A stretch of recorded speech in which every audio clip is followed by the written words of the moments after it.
Shalom,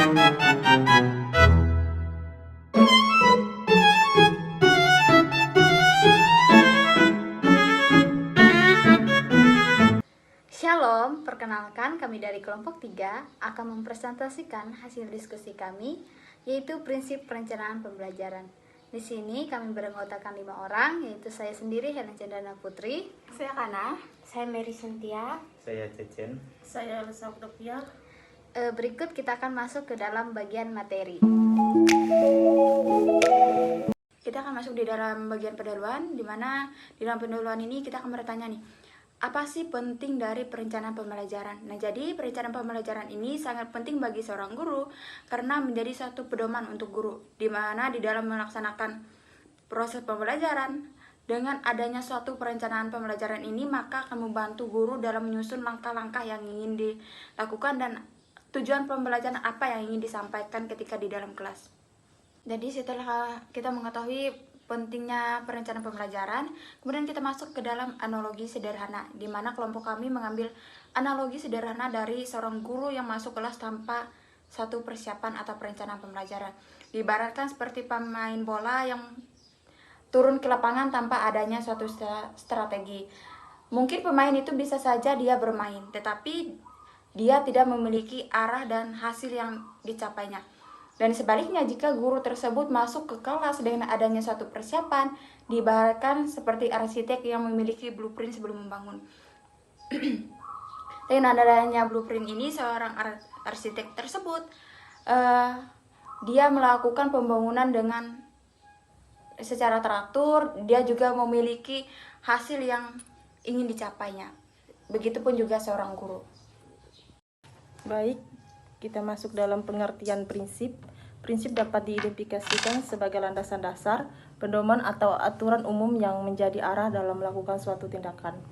Sedangkan komponen perencanaan adalah bagian teknis yang harus ada dalam rencana pembelajaran seperti tujuan, materi, metode, media, dan langkah-langkah pembelajaran dan evaluasi. Prinsip arah atau pedoman, sedangkan komponen isi teknis, keduanya harus berjalan beriringan agar perencanaan pembelajaran tidak hanya formalitas, tetapi benar-benar bermakna dan aplikatif. Selanjutnya, kita masuk ke dalam bagian urgensi prinsip dalam menyusun RPP ataupun modul ajar. Penting adanya prinsip dalam perencanaan karena akan membuat perencanaan menjadi lebih hidup, karena setiap komponen yang ditulis mulai dari tujuan pembelajaran tersebut, metode yang digunakan dalam pembelajaran, serta pemilihan media yang digunakan dalam pembelajaran, hingga ke dalam evaluasi pembelajaran, itu digerakkan dengan landasan yang jelas. Prinsip dibutuhkan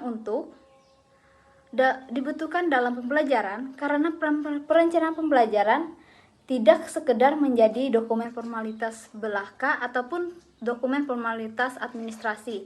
Maksudnya di mana RPP yang disusun ataupun modul ajar yang disusun ini tidak hanya untuk guru memenuhi administrasinya, tetapi di mana RPP ataupun modul ajar yang disusun ini dapat tercapai kepada mahasiswa yang ingin diajarnya. Misalnya, seorang guru menyusun prinsip pembelajarannya, yaitu memiliki prinsip bahwa pembelajaran ini berpusat kepada peserta didik, di mana menuntun seorang guru harus merancang suatu kegiatan yang aktif dan melibatkan siswa secara langsung, di mana siswa ini terlibat secara langsung, bukan hanya metode ceramah yang guru ini sampaikan. Dengan kata lain, prinsip ini penting dalam menyusun modul pembelajaran, yaitu karena berfungsi sebagai kompas bagi seorang guru yang menghidupkan setiap komponen perencanaan, sehingga setiap pembelajaran tidak berhenti pada dokumen formal ataupun dokumen yang hanya untuk memenuhi administrasi guru, tetapi benar-benar modul ajar yang telah dirancang ataupun disusun ini memberi dampak nyata pada kualitas proses belajar mengajar guru dan siswa. Contoh penerapan sederhana, yaitu kami mengambil dari psikologi positifnya, di mana seorang guru ini memberikan penguatan berupa pujian, apresiasi, ataupun motivasi ketika siswa. Contohnya ketika siswa ini menjawab suatu pertanyaan, Nah, jawaban yang diberikan siswa ini mungkin kurang tepat dengan jawaban yang diharapkan oleh seorang guru. Tetapi guru tetap memberikan semangat ataupun apresiasi dari jawaban yang diberikan siswa ini, di mana apresiasi ataupun pujian yang diberikan oleh guru tersebut meningkatkan rasa percaya diri kepada siswa serta memotivasi siswa ini untuk lebih giat lagi dalam pembelajarannya. Selanjutnya, penerapan dalam integrasi teknologi, di mana guru menjelaskan materi tentang sistem tata surya. Di sini guru dapat memanfaatkan aplikasi yang ada sekarang seperti PHEAD Simulation ataupun KO Hot Quiz untuk menyampaikan materi yang membuat siswa lebih melihat simulasi pergerakan planet ataupun menjawab kuis ini secara interaktif lewat handphone ataupun teknologi yang dipakai oleh siswa ini. Dan saat ini saya akan menjelaskan mengenai 8 prinsip perencanaan pembelajaran. Baik, prinsip yang pertama adalah berorientasi pada tujuan pembelajaran. Artinya, setiap perencanaan pembelajaran itu harus berdasarkan atau berorientasi pada tujuan yang ingin dicapai atau yang telah ditetapkan. Nah, sangat penting bagi seorang guru untuk menetapkan suatu capaian dalam pembelajaran. Hal ini bertujuan agar setiap alur kegiatan pembelajaran yang dilakukan itu tidak kabur dan akan terarah sesuai dengan tujuan yang telah ditetapkan. Nah, sebagai contoh, misalkan dalam pelajaran bahasa Indonesia, tujuan yang ditetapkan adalah agar siswa mampu menuliskan teks deskripsi.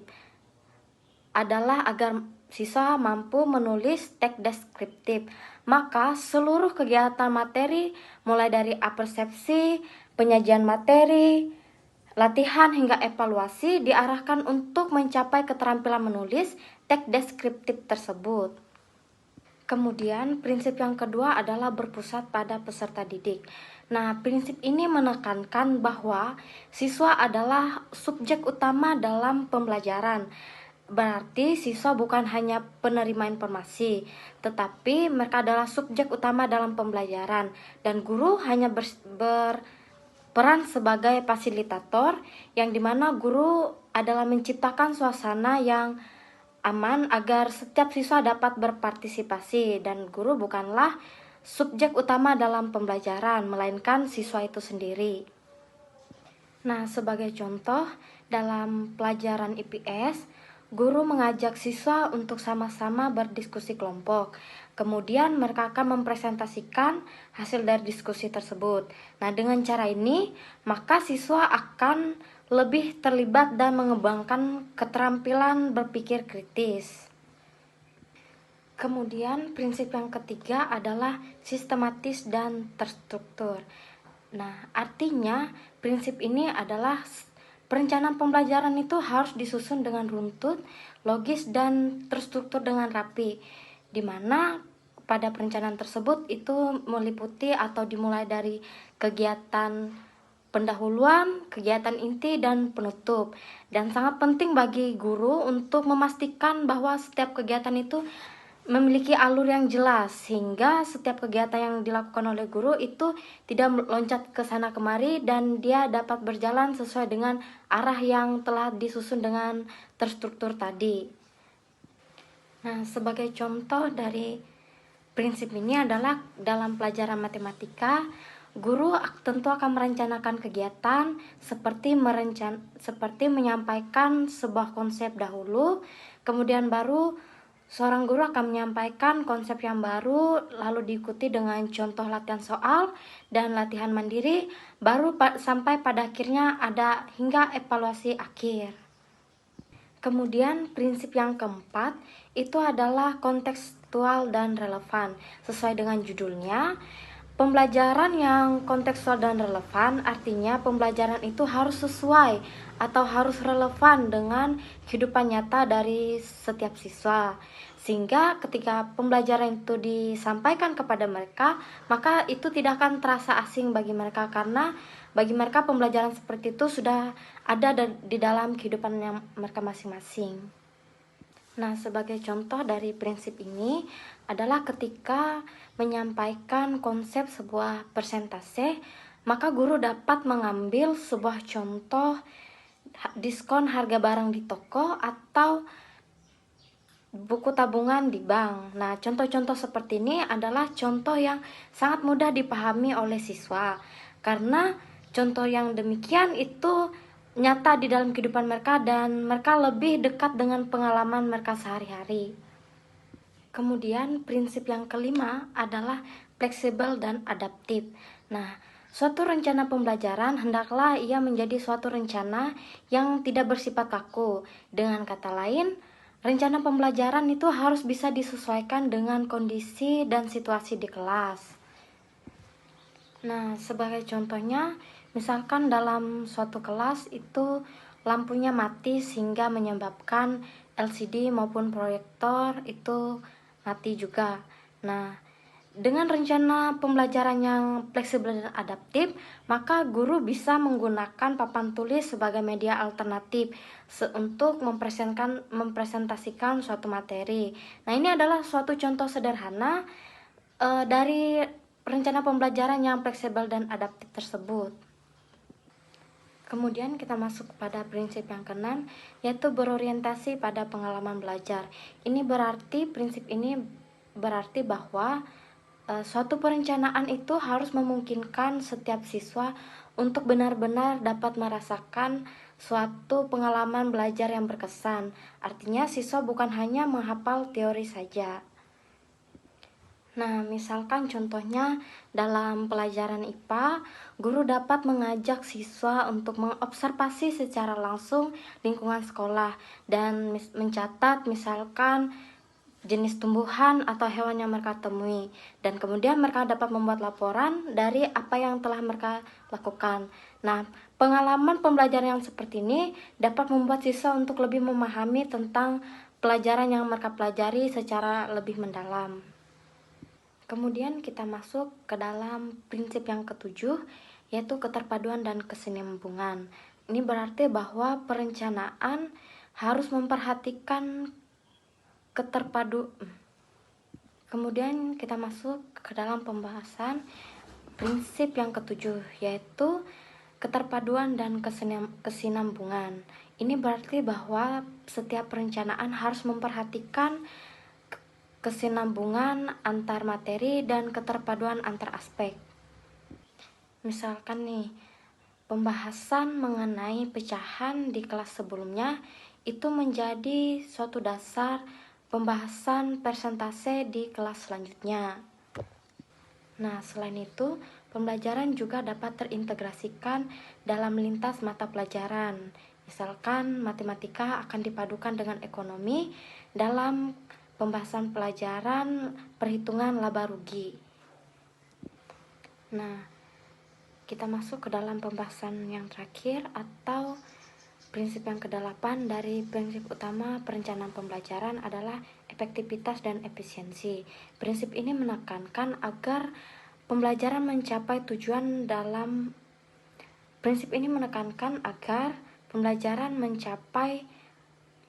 dengan penggunaan waktu, tenaga, dan sumber daya secara optimal. Nah, sebagai contoh pada prinsip ini adalah guru menyiapkan LKPD agar setiap pembelajaran yang dilakukan itu lebih terarah dan tidak membuang banyak waktu. Karena dengan LKPD, siswa dapat langsung mempraktekkan materi dan guru juga dapat mengontrol jalannya pembelajaran dengan lebih efektif. Selanjutnya kita masuk ke dalam tantangan penerapan prinsip. Dalam penerapan prinsip perencanaan pembelajaran, guru sering menghadapi berbagai tantangan di lapangan. Salah satunya kendala yang paling sering terjadi adalah guru masih terbiasa menggunakan metode ceramah, sehingga pembelajaran cenderung menonton dan kurang melibatkan siswa secara aktif.